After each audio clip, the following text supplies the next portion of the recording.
எங்கள் அம்மாவுக்கு பசிக்குதுன்னு சொல்லியிருக்காங்க. பையன் போய் 4 தோசை 2 தோசை வாங்கிட்டு வரலான்னு சொல்லி அருள்ஜோதி ஹோட்டலில் வாங்கிட்டு வந்து கொடுத்துருக்கானுங்க. எங்கள் அம்மா சாப்பிட்ருந்தாங்க. சாப்பிடவே நான் வெளியே போனோம் வந்துட்டேங்க. அம்மா எனக்கு என்னமோ மாதிரி இருக்குதுன்னு சொல்லி தட்டத்தை கொடுத்தாங்க. இந்தாம்மா அப்படின்னு.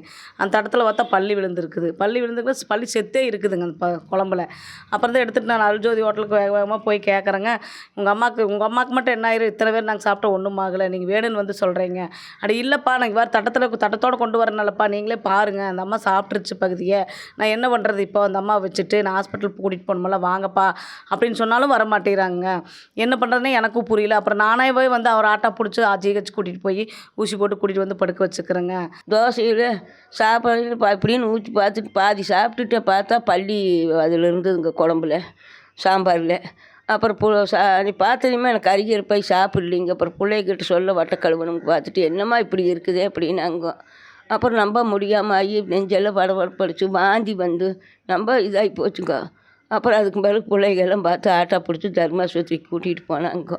கூட்டிகிட்டு போய் அங்கே போய் எல்லாம் மாத்திரை மருந்து கொடுத்து ஊசி போட்டு வாந்தியே வெகு நேரம் நிற்கலிங்க. அப்புறம் எல்லாம் சரியாகி வீட்டுக்கு கூட்டிகிட்டு வந்து படுக்க வச்சாங்க. நைட்டெல்லாம் தூங்கவே இல்லைங்க. செய்திகளை உடனுக்குடனும் துல்லியமாகவும் தெரிந்து கொள்ள சப்ஸ்கிரைப் பண்ணுங்க.